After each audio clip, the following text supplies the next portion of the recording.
gemeente hartelijk welkom in deze dienst. De bloemen uit Sjerken gaan als bemoediging en groet van de gemeente naar Doorde en Timmy Faber Kooistra in Kemsert. De collecten voor het Thomashoes in de diensten van het Sjerken van de mannen had het mooie bedrag van €3500 opgebracht.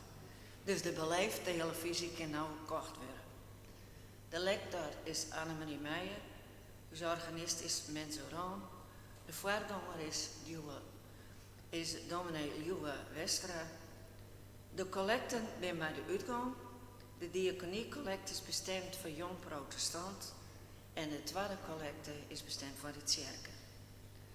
Na het aansteken van de vierde keers en het adventsgedicht zongen we ons intachtslied Psalm 19 vers 1.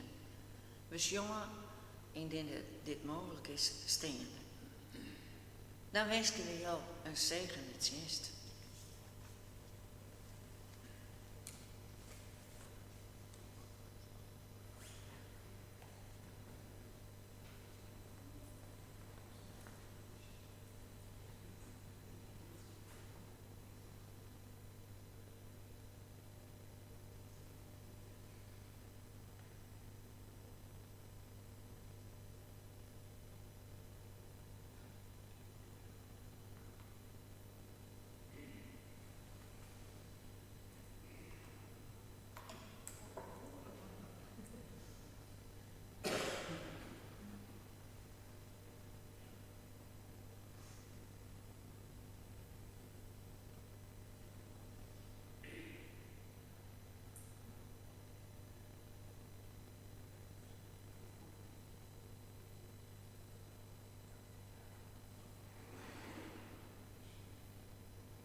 Telst dan maar.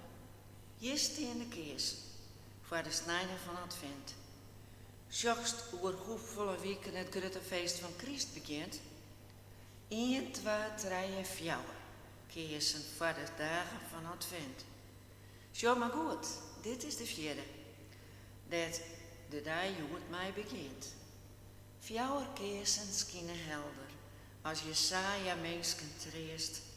God zingt zinner. Heel eenvoudig, die helpt hem het allermeest. Nou ben ik klaar.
strekken wij uit dat uw helper is de Heere, die het hemel en ierde makke het, die trouw bloot oont in eeuwigheid en die het werk van zijn handen net vleenen liet.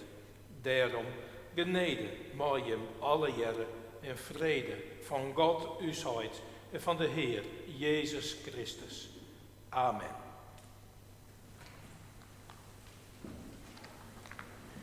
En voor mij een goede morgen, alle jaren, gemeente. En mooi dat u ouderling hier een paar kersen ondersteunen hebt, want er moet wel een beetje jacht bij in deze tijd. Want moa's wordt het nog altijd donkerder, of tenminste letterjacht.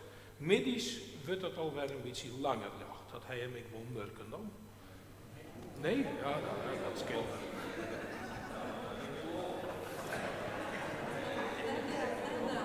Ja, maar dat scheelt echt wel, dat 20 seconden mooie wikkeling.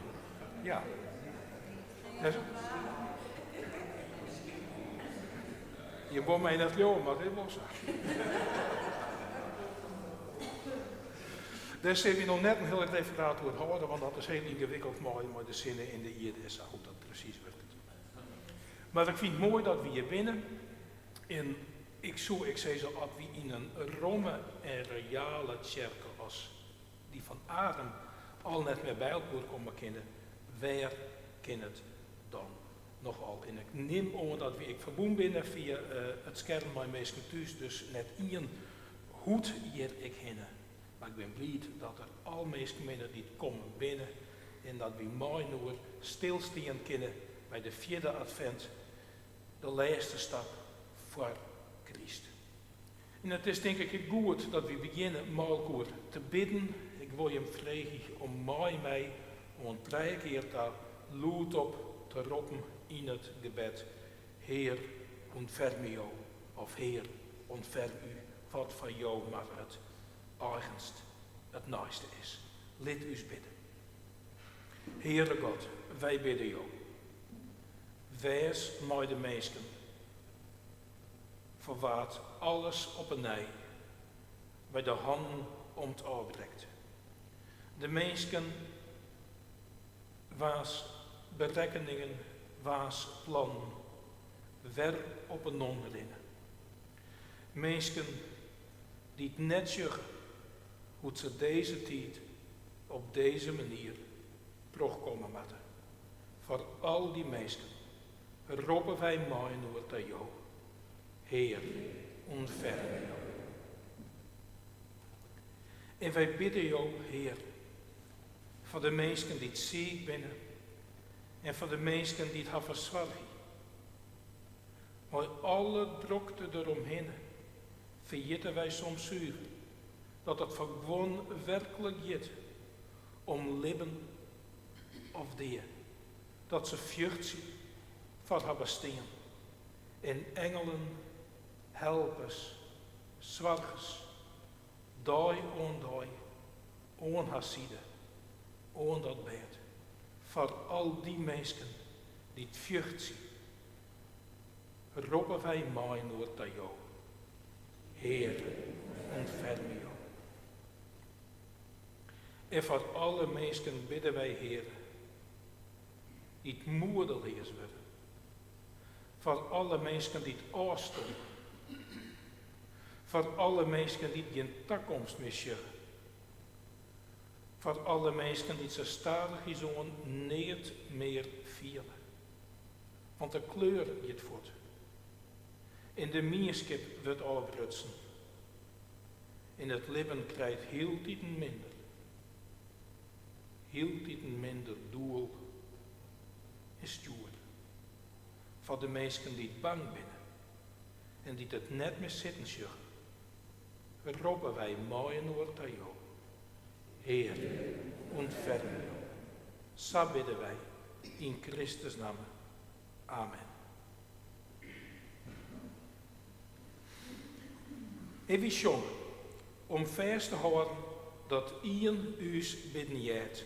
Ien die het laatste woord heeft over de hemel en de aarde. Een lied van Advent, 451, 1, 2. 2 en 5.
Zo mogen wij bidden bij de opening van de schrift. Heere God, jouw woord is geen dream. Het klinkt op ieder. Het is u zijn hand joen. Wij lezen het, wij jaren het.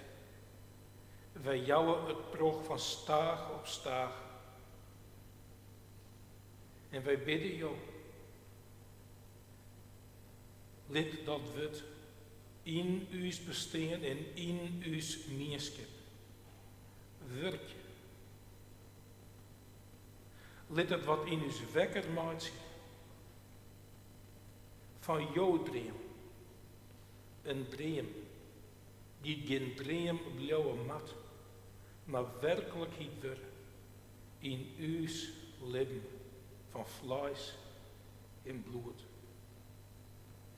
Jou dat wij jouw bedoeling jaren, mij nemen de vraat in en de stikjes van wier maat op het plakken daar ter verlet van is. Dat bidden wij in Jezus' naam. Amen.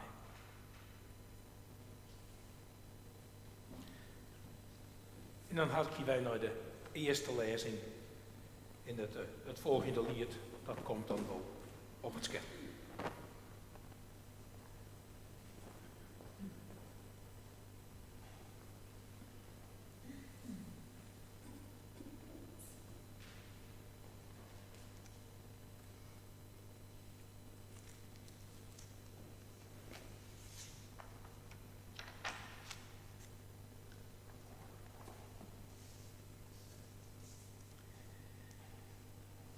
Hoor dan nu het woord van de Heer uit Jesaja 53, de versen 1 tot en met 6. Wie kan geloven wat wij hebben gehoord? Aan wie is de macht van de Heer geopenbaard? Als een lood schoot hij op onder Gods ogen. als een wortel die uitloopt in dorre grond. Onopvallend was zijn uiterlijk. Hij miste iedere schoonheid. Zijn aanblik kon ons niet bekoren. Hij werd veracht, door mensen gemeden. Hij was een man die het lijden kende en met ziekte vertrouwd was. Een man die zijn gelaat voor ons verborg, veracht, door ons verguisd en geminacht. Maar hij was het die onze ziekten droeg, die ons lijden op zich nam. Wij echter zagen hem als een verstoteling, door God geslagen en vernederd. Om onze zonden werd hij doorboord, om onze wandaden gebroken. Voor ons welzijn werd hij getuchtigd, zijn striemen brachten ons genezing. Wij dwaalden rond als schapen, ieder zocht zijn eigen weg, maar de wandaden van ons allen liet de Heer op hem neerkomen.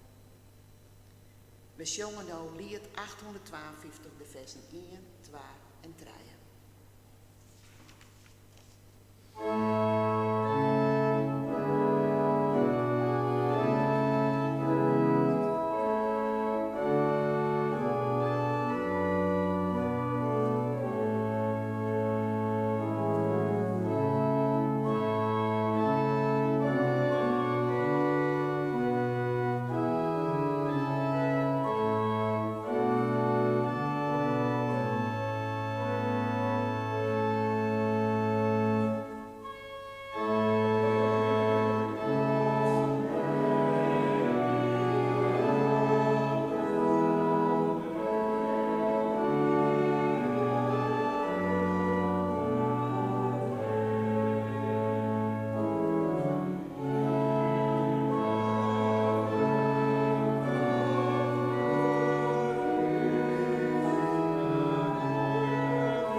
De tweede lezing is uit Lucas 1, de versen 57 tot 67. Toen de dag van haar bevalling was aangebroken, bracht Elisabeth een zoon ter wereld. Haar buren en verwanten hoorden hoe barmhartig de Heer voor haar was geweest en zij verheugden zich samen met haar.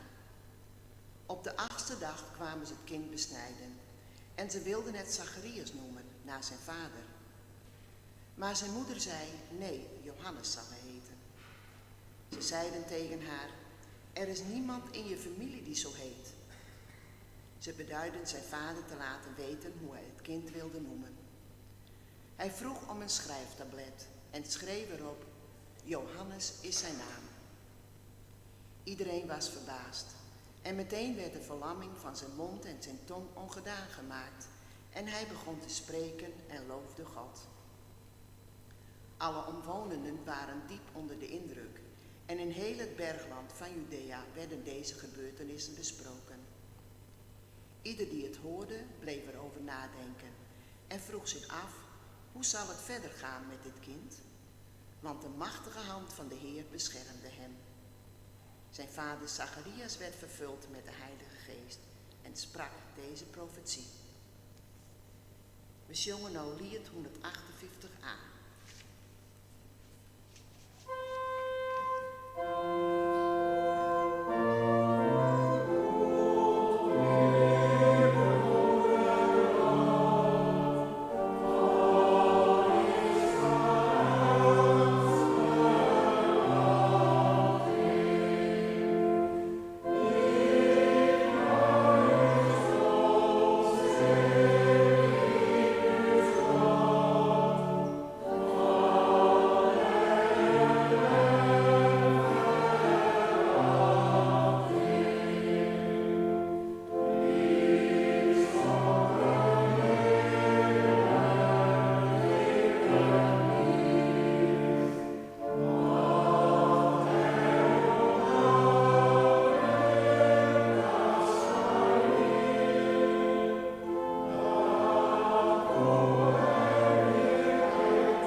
gemeente van de Heer.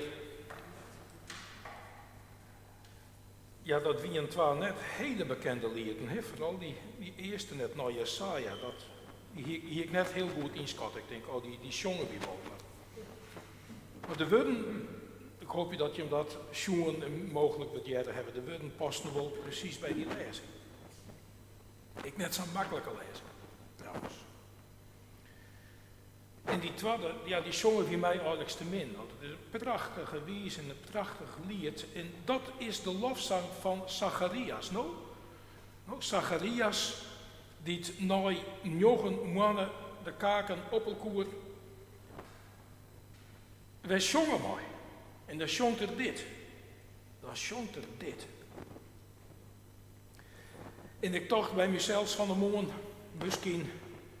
misschien weer we al hier wel een beetje jaloers op Zacharias. Want wij gaan in een lockdown, maar zien raad, je weer iepen. Hij komt uit de lockdown. Hij het 9 maanden lang je wut, zei ze kinderen, en het gaat weer iepen voor hem. Maar ja, voor u gaan de dwarmkrek alweer dicht.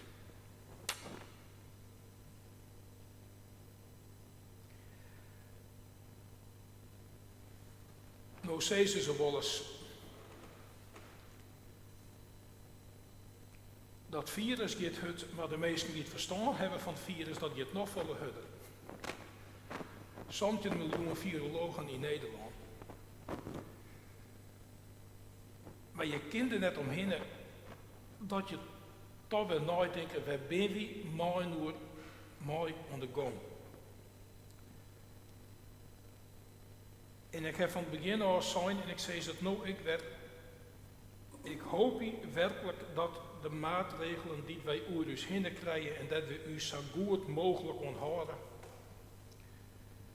En ik denk altijd maar, ze houden er lekker mooi dat er altijd 1 of 2 binnen die een beetje vrij met de regels omgaan. Dat is incalculeerd. Maar ik hoop altijd maar dat we over 4 jaar, of over 10 jaar, zeggen ze kinderen, nou, het hier misschien een beetje oorskind, maar het werken, het goed wist. Dus ik wil achter staan. En ik ben loyaal, wat dat onbelangt, naar de oerheid. Je zult daar maar zitten. En reageer je maar op, ja, ergens op dat net één kind en dat net één van weet hoe het verder moet jou. Maar je moet al wat doen. Dus ik hoop je maar dat dit een goede stap is. En dat we laten zeggen, nou de wie neer het oor, maar wie bent er trok op. Maar het is wel goed dat we beseffen, en dat waar nou ik heel duidelijk uitsprutsen nou, wij doen dit omdat er wat omkomt dat we net van weten wat het doet. Het is puur voorzorg. Het is puur voorzorg. Omdat we net willen dat de ziekenhuizen aanstaan oerspremen en uitpoelen en dat we daar onmenselijke toestanden krijgen. Maar het is voorzorg. Het is, als je een beetje scherp wordt, angst voor het onbekende. En misschien is het goed. Pak dat goed uit, zei ze wie aanstaan. Nou, dat weer maar verstandig. Gelukkig dat we het zo doen hebben. Ik hoop want we hebben al 2 of 3 keer eerder gehad dat de alarmklok luid was van er komt een nieuwe variant aan en die is nog veel gevaarlijker. De Braziliaanse variant, nooit meer wat van je uit. De Zuid-Afrikaanse variant, de eerste dan, dit is de tweede, de eerste. Nooit meer wat van je uit. Dan zou ik het wel mooi vinden als de oerhiet ik een keer zeggen zou, nou dit hier net goed. Dit hier net goed. Want anders verliest de regering alle betrouwbaarheid, in alle krediet. En dat moeten we net ondergaan hebben. Nou ja, dat zijn mijn bespiegelingen. Dan weet je me even hoe ik erin sta. Loyaal, maar ik probeer mijn eigen verstand net uit te schakelen. En als dominee denk ik dan van ja, je ken ik net als regering. Maar als je nou dat adventsevangelie, nou dat hele eerste hartstuk van Lucas, ik weet net dat je hem dat hier lezen hebt, want dat is in alle gemeenten naar bij oors. Nou maar dat die engel eerst bij Zacharias komt. En dan komt die engel bij Marije. En dan gaat Marije, die gaat naar Elisabeth daar. En dan het stuk van Jood. Die 4 stukjes tarriering. Daarin we 2 keer zijn, wees net bang. 2 keer dat een engel zei, nee, je must net bang wezen. En 2 keer dat hij in jubel uitbreekt, als er wat onbekends omkomt. Nou, want Marije weet net wat had er wacht staat. Johannes weet net wat dit bij hen brengen zal. Het is onbekend, maar ze breken in jubel uit. De Bijbel gaat ons om met het onbekende als wij. De engel zei net bang wezen. En als mensen dan wat de jaren krijgen, als er dan wat in haar lippen komt, in haar lichaam komt, dat ze net van weten wat het was, dan beginnen ze te jubelen, beginnen ze te zongen. En dit is dat vasthouden.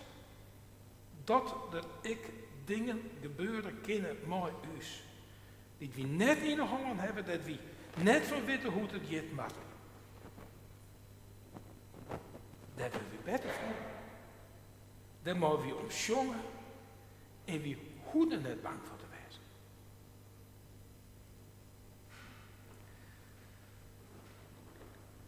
Want zo is Jezus in wezen wel in de wereld komen. En zo is zijn naam nog in de wereld als een onbekende.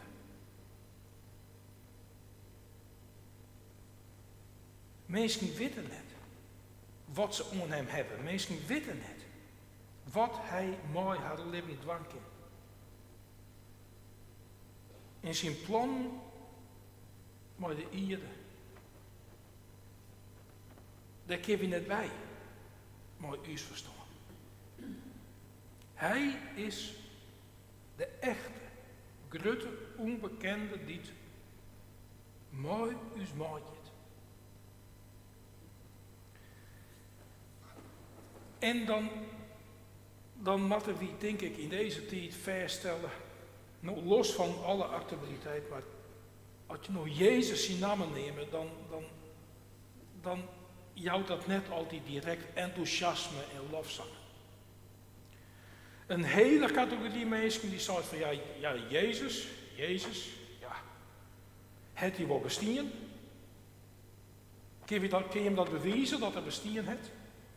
En dat vinden ze grappig. Er is nooit in die soort, Johannes de Doper, daar wil je ook niks van dat hij bestaan heeft. Die liet ze gebeuren. Jezus kent mensen dan op een of andere manier blijkbaar net gebeuren en dan zeggen ze, ja, maar je hebt helemaal net bestaan. Bewijs dan maar dat er bestaan heeft. Nou leven mensen. Dingen uit het verliezen bewijzen, dat is praktisch onmogelijk. Bewijzen dat Michiel de Ruiter, dat hij bestaan heeft. Of Grutte Pier van Kimsen. Bewijs maar eens dat het bestaan heeft. Ja, verhalen, dit en dat. Ik heb een pierbewijs. Heb je een pierbewijs? Ik hoop het wel. Ja, je moet iedereen wel een pierbewijs hebben. Bestiert die Jezus wel? Dat zou dat over de verlegenheid. Die mensen die mooi hebben krek zat in Greensloon, heb je al die mensen die zeggen, ja, Grutte Pier die bestiert net. Ja, waarom bestiert Grutte Pier net? Omdat Omdat ze een hekel hebben aan Friesen. Sommigen. Net alle jaren, gelukkig net.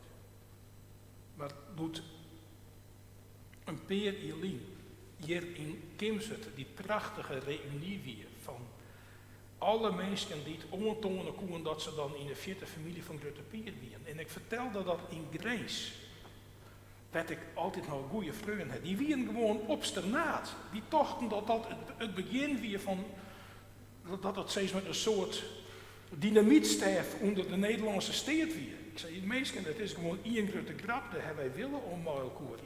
Ja, nee, dat kan al. Die hele grote pier het net bestaan. Dat jou dus verlegen niet doen. Nou, wat mensen zeggen ze, Jezus, het hij wel bestaan? Ik geloof er niks van, dat jou verlegen niet doen. Ze kennen net maar hem uit de voeten. Ze kennen het maar hem uit de voeten. En dan krijg je die jaren, ja, maar dat hele christendom hier, dat wil wezen maken. En die volgelingen van Jezus, wat had die al wel net niet in de vrouw? Nou, en dan komt het liedje van de kruistochten en de kolonisatie en het antisemitisme. Nou, dat is een rare erfenis. Waar komt dat nou al van Jezus? Ik geloof het net. Ik geloof het net. En het zal al je wel weer wezen. Maar miljoenen en miljoenen mensen houden haar aan die Jezus vast. Juist in deze tijd. Dat zou ik wel eens willen worden. En dat vind je net in de statistieken. Hoeveel mensen op deze tijd hinnekomen omdat ze haar vast houden kunnen aan het geloof. En aan Jezus. En dan denk ik, die woorden van Jesaja, die woorden van Jesaja, bregen werden, over die tjenstfeind, die de ene klap naar de oren krijgt, dat net één wat van witte wol, die het skopt en boetst wordt. En dat God dan van zei, of dat het volk van zei, dat de profeet van zei, jammer. Daar willen wij redden, daar gaan wij net onder. Door hem.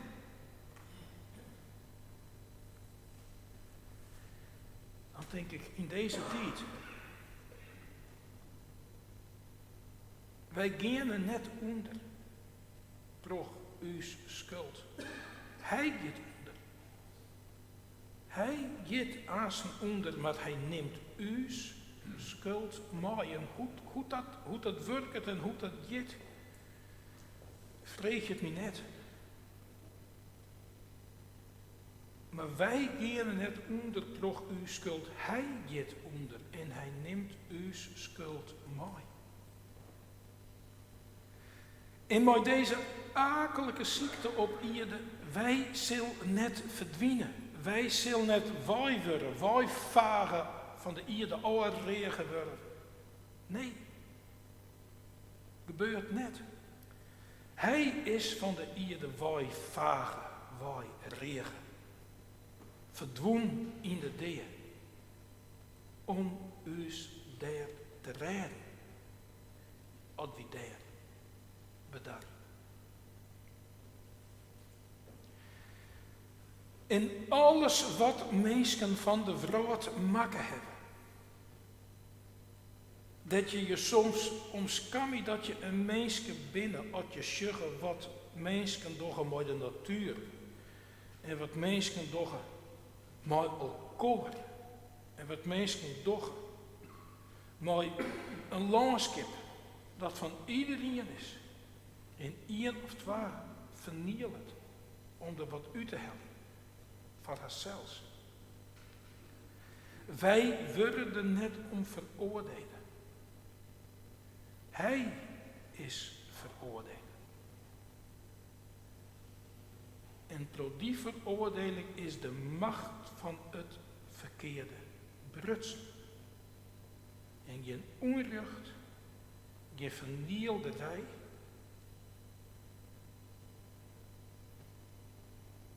geen vandalisme, het laatste woord. Het macht die het bloot. De liefde van God is altijd sterk. Dus gemeente, het zal al je wel weer wezen, wat de geleerden zeggen, dat wij zelfs in wezens verantwoordelijk binnen dat er nou zo'n akelig virus is. Ja, zoveel mensen, zeggen ze dan, zoveel mensen, wat wil je, dan komt er ziekte in op een bepaald moment. De civil machten dwanden wezen mooi manipulatie en dingen die wij net te zien en net te jaren krijgen of pas volle letter. Die complottheorieën in alle soorten en smaken, het mag voor mij al je weer wezen. Maar ik kan me er net druk om uitzien.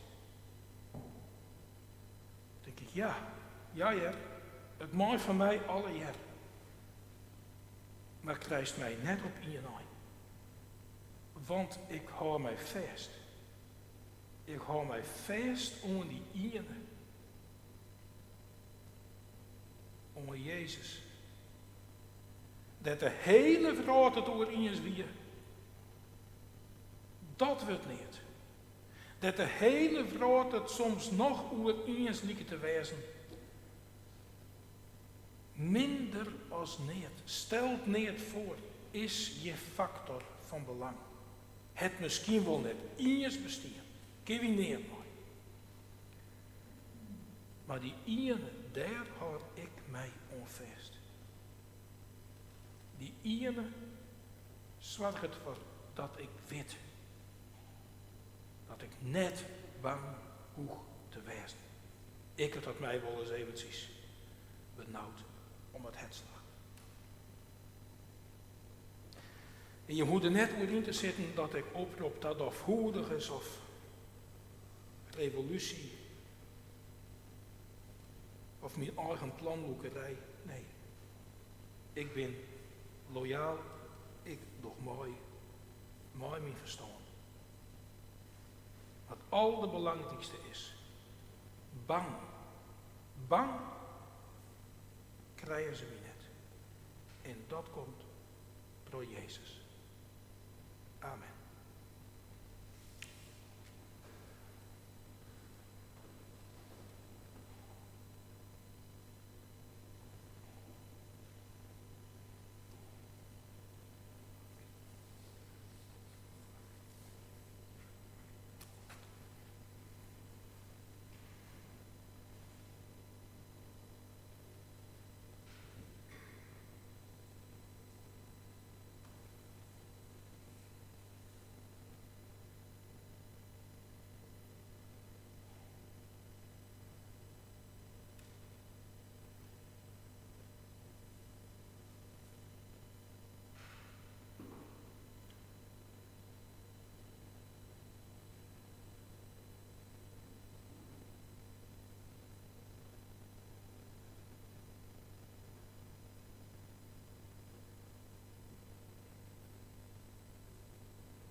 Zo mooi wie mooi noer, dank je in bidden. We sluiten het gebed aan, maar het gebed zoals Jezus u dat leert het. En dat betekent dat elk dat zelfs weet mooi, omdat in het Fries of in het Nederlands of nog een andere taal te bidden. Wat je maar het meest eigen, wat je maar het naaiste is. Laat uw standje in bidden. Lieve Heer, wij bidden jou voor de komst. De komst van licht in het zuster. De komst van de zinnen in de nacht. De komst van jouw volk, een drager van jouw bedoeling in de wereld. De komst van een ontjet, van een toekomst, die het uws kennen en uws verstaan, vier te boppeget. De komst van jouw leven, jouw wezen, in vlees en bloed, van Jezus, het been van Maria. De komst van Hem in uw lippen, in uw mensken, in uw verhaal. De komst van zijn handen, die dus beet krijgt, als wij het net meer oprijden, als wij dreigen te verzinken in het zuster van de nacht. Wij danken jou voor alles wat jou leefde, de ierde schonken het. Wat mensen uit zien nam ongoeds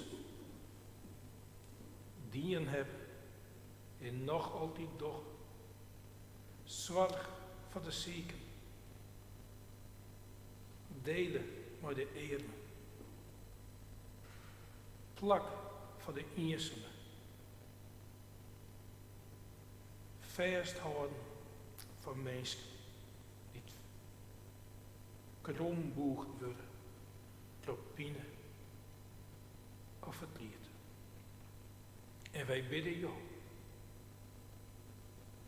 Laat wij zelfs maar die schatten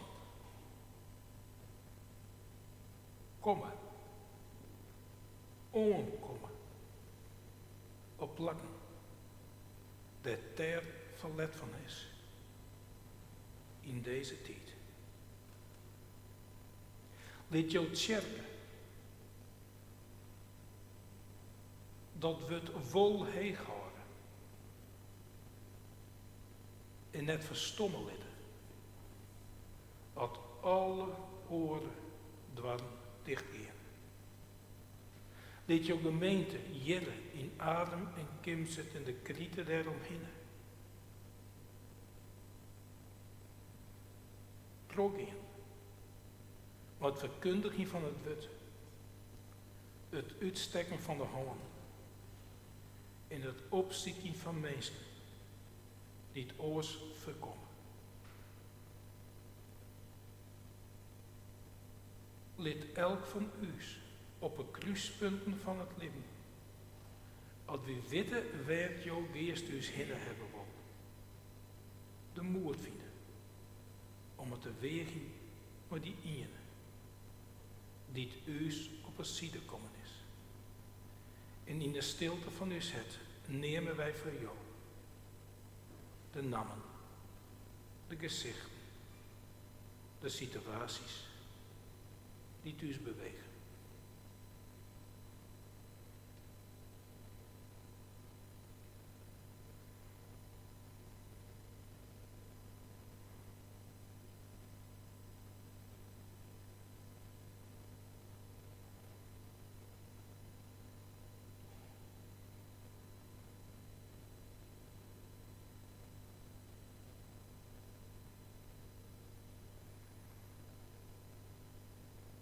En zoals Jezus het dus leert het. Zo bidden wij loed op. U zijt in de hemel. Dit jouw naam heilig. Dit jouw koninkrijk komen. Dit jouw wil hier.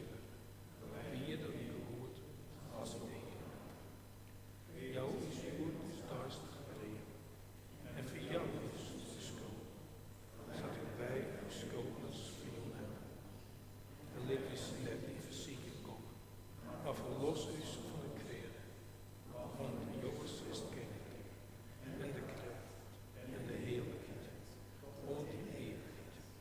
Amen. Dan neem ik haar stond dat de pom net meer tot kerk gaat. Die staat bij de uitgang. Dat weet elk. Dan ben we onder het slot liet daar. Wie het 444. Nu daget of het daget in het eerst.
onderwijs naar het feest van Christus, dragers van en broeren toch de zijne van de Allerheerste. Ja, de Heer, ze hem behoort zien en hem zijnig. De Heer, ze hem mij het licht van zijn antwoord beschijnen en hem genedig wezen. De Heer, ze zijn antwoord naar hem takkeren en jouwt hem vrede.